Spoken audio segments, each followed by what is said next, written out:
Assalamualaikum warahmatullahi wabarakatuh. Di sini kami akan melanjutkan penjelasan mengenai tata cara penggunaan e-learning atau website situs pembelajaran Polman Bubble. Di sini kami akan menjelaskan tata cara penggunaan sebagai dosen.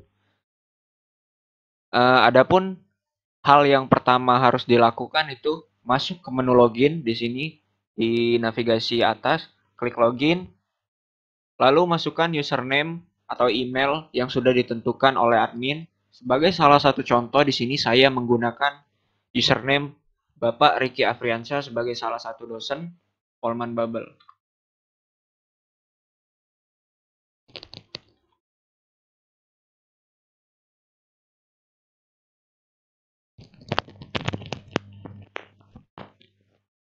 Setelah login, Bapak Ibu akan menemukan course apa saja yang telah dibuat oleh admin sebelumnya. Sebagai salah satu contoh di sini itu mata kuliah teknologi game. Setelah diklik,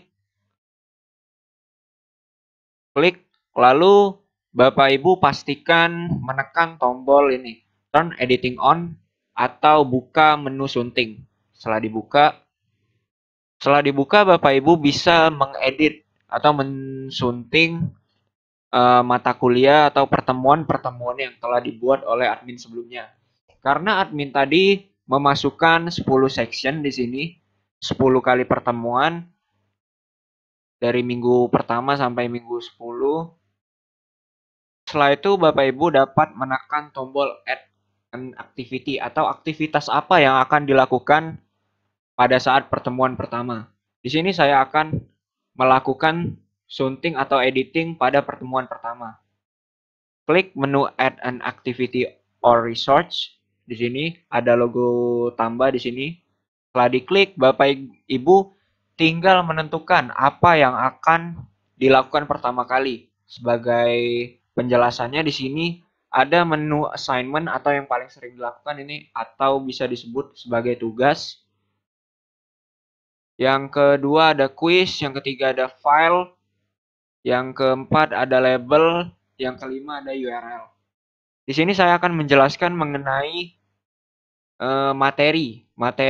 Bagaimana cara memasukkan materi, entah itu dalam bentuk PPT, PowerPoint, atau dalam bentuk PDF, artikel, dan lain sebagainya. Setelah itu, checklist. Tombol ini, setelah diklik, tekan tombol add. Setelah tekan tombol add, Bapak Ibu dapat memasukkan nama pada pertemuan pertama. Sebagai salah satu contoh di sini, saya memasukkan nama.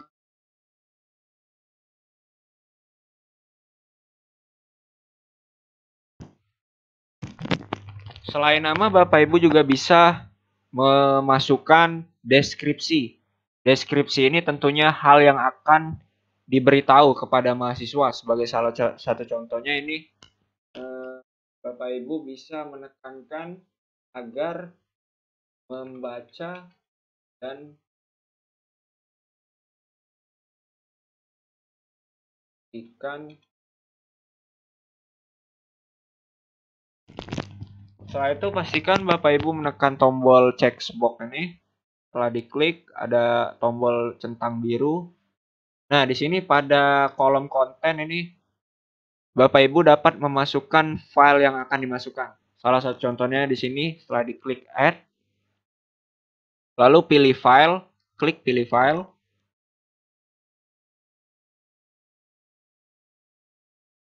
Lalu masukkan materi.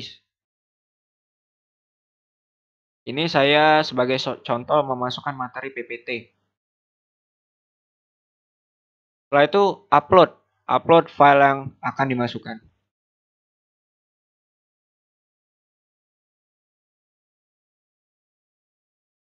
Setelah itu klik save and return to course. Setelah itu,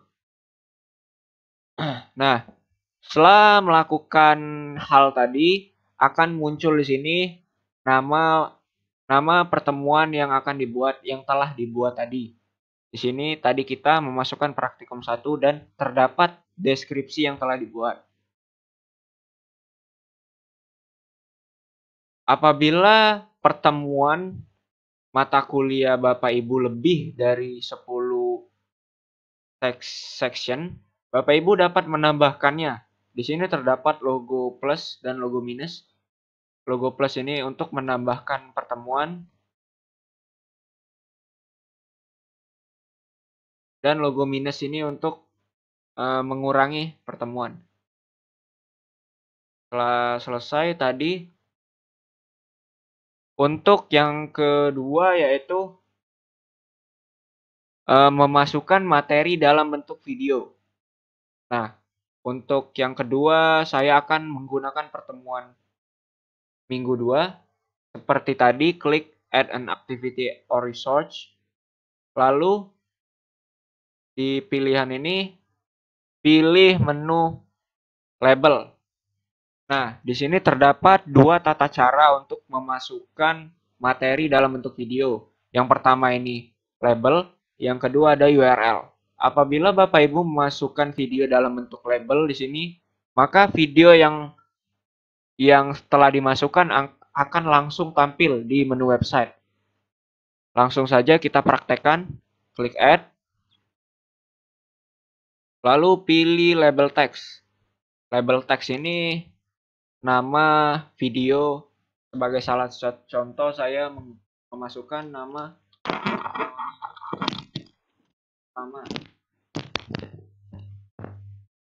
Lalu cari logo media di sini. Terdapat logo media. Klik logo media. Lalu masukkan URL yang akan ditambahkan. Masukkan link video yang akan ditambahkan.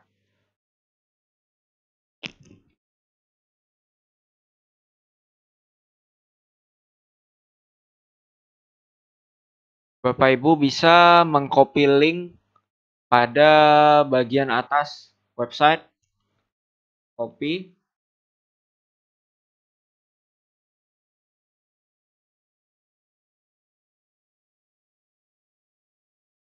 Lalu paste di bagian enter URL.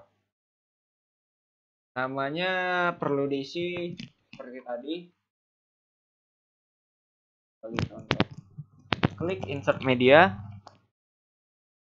Setelah selesai, klik menu save and return to course. Nah, di sini akan langsung tampil video yang akan Ibu Bapak masukkan ke website e-learning. Langsung bisa di play. Saya akan share screen materi hari ini. Kita akan belajar tentang pewarisan.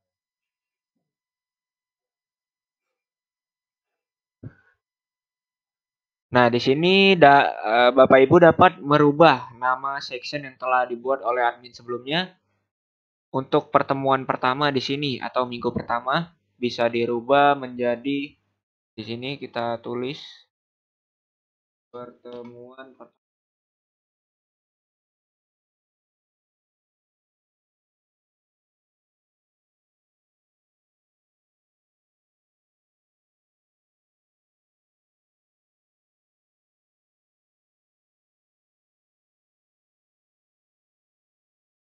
Lalu klik tombol save. Nah, maka nama akan berubah sesuai yang telah diedit sebelumnya. Untuk selanjutnya, misalkan pada pertemuan 3 Bapak Ibu akan memberi tugas kepada mahasiswa seperti tadi, klik tombol add an activity or research. Setelah diklik, Bapak Ibu pilih menu paling atas atau di sini tertulis sebagai assignment. Klik tambah atau add. Nah, Bapak Ibu dapat menentukan nama dan deskripsi. Perlu diperhatikan apabila ada logo bintang seperti ini, maka wajib diisi. Sebagai salah satu contoh, tugas pertama. Lalu deskripsinya dapat sesuai keinginan. Sebagai salah satu contoh, jangan jujur. Nah, jangan lupa untuk mengklik tombol display description on course page. Nah, di sini Bapak Ibu bisa menentukan tanggal di mana file mahasiswa bisa mengupload file, tanggal berapa, contohnya misal tanggal 7 Maret 2021. Nah, ini masa tenggang waktu atau batas waktu pengumpulan, deadline. Contohnya saya masukkan tanggal 8. Nah, setelah selesai, Baiklah, untuk membuat kuis pada course mata kuliah, Bapak Ibu dapat kembali ke halaman awal e-learning, lalu pilih salah satu mata kuliah yang ingin dibuat kuisnya. Seperti contoh, salah satunya saya akan memilih mobile application. Pertama, cari question bank pada menu kiri set, lalu klik. Nah, untuk menambahkan question, kita klik question.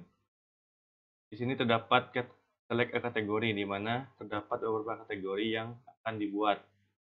Ini saya telah membuat dua kategori, yaitu default for MA dan kategori 2. Untuk menambahkan kategori, dapat dibuat di kategori di bawah question bank. Nah, sini dapat kita buat kategorinya. Tapi saya akan menggunakan kategori yang telah ada. Untuk membuat soal baru, dapat kita buat di create a new question. Lalu di sini terdapat beberapa pilihan seperti calculated, yaitu untuk perhitungan, essay, multiple choice seperti pilihan ganda, dan short answer. Tapi yang sering digunakan yaitu multiple choice. Untuk contoh kali ini saya akan menggunakan multiple choice atau pilihan ganda. Lalu klik add. Nah, di sini saya juga dapat memilih kategori yang telah dibuat sebelumnya. Di sini saya akan membuat soal ini dalam kategori default for MA. Lalu isikan question name. Question name ini biasanya materi apa yang akan kita buat soal tersebut. Seperti navigasi.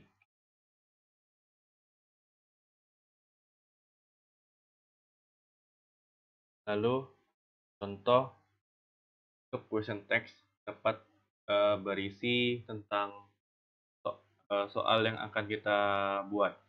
Contoh,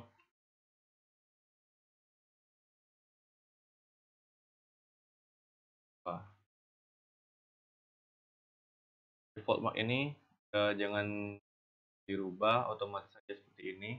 Lalu one or multiple answer ini jawaban yang akan disediakan itu satu jawaban atau banyak jawaban.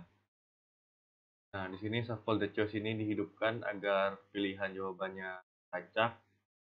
Number the choice ini format pilihan jawaban, yaitu ABC atau 1, 2, 3 atau no numbering. Untuk answer boleh diisi di awal atau di tengah, di mana saja, tetapi untuk pengacakan karena sudah dihidupkan jadi bebas mau di mana saja letak benar salahnya. Ini saya akan buat jawaban benar, mana grade nilai jawaban benar yaitu 100%, dan feedback yang akan ditampilkan ketika mengklik jawaban benar pada akhir kuis nanti yaitu jawaban benar. Dan untuk pilihan jawaban selanjutnya yaitu salah, grade-nya tidak diisi, feedback-nya juga nggak usah, nggak apa-apa. Sampai 4 saja contohnya. Jika mau menambahkan pilihan jawaban lagi, bisa diklik blank form 3 more choice. Ini pilihan jawaban tetap ditambahkan 3 Lalu jika setelah mengedit semua selesai, klik Save Change. Nah, di sini otomatis daftar dari bank soal telah ditambahkan di sini. Untuk mengeditnya, tinggal klik tombol pengaturan edit ini. Untuk menghapusnya, klik tombol silang ini. Nah, untuk menambahkannya ke dalam kuis dari bank soal, pertama kita kembali ke MA. Nah, di sini turn editing on-nya dihidupkan dulu. Lalu add on activity or resource.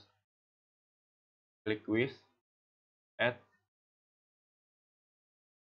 untuk name, misalkan kuis 1, deskripsi, kerjakan sendiri-sendiri.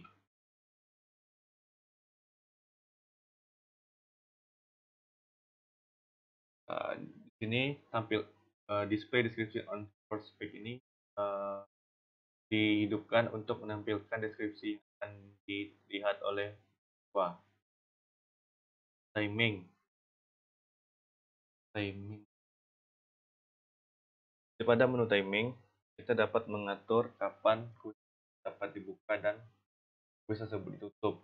Itu mengatur batas waktu yang akan ditentukan dalam mengerjakan tersebut. Lanjut pada menu layout. Di sini question order merupakan pilihan untuk membuat soal-soal tersebut menjadi teracak. Kita memilih shuffle randomly dan new quiz-nya kita setting pada every question, mana setiap satu pertanyaan akan berganti halaman. Dan selanjutnya review optionnya ini terdapat 4, yaitu selama percobaan, lalu saat kuis masih terbuka, setelah percobaan, dan setelah kuis tersebut tertutup. Dimana untuk setelah percobaan kita hanya perlu kita menonaktifkan semuanya. Dan untuk saat kuis masih terbuka, kita cuma mencentang yang bagian saja. Dan untuk kuis setelah tertutup, kita centang semuanya. Lalu kita save and return the course. Untuk menambahkan soalnya, klik pada menu quiz, lalu edit quiz. Nah, di sini bank soal yang telah kita buat tadi pada kategori default for MA, kita dapat menambahkan soalnya. Misalkan kita mau membuat 5 soal dari bank soal yang ada 8 tadi. Lalu kita add quiz. Nah, di sini secara otomatis akan ditambahkan secara random di dalam quiz tersebut. Kita dapat mengubah kerandomannya itu di sini. Lalu save. Nah, di sini semua soal quiz telah dimasukkan. Untuk melihatnya, kita kembali ke menu A, lalu quiz, dan preview quiz now. Start time. Nah, di sini soal-soalnya telah diacak sesuai dengan pilihan. Setiap mahasiswa juga tidak akan mendapatkan urutan soal yang sama. Sekian tutorial untuk quiz. Assalamualaikum warahmatullahi wabarakatuh.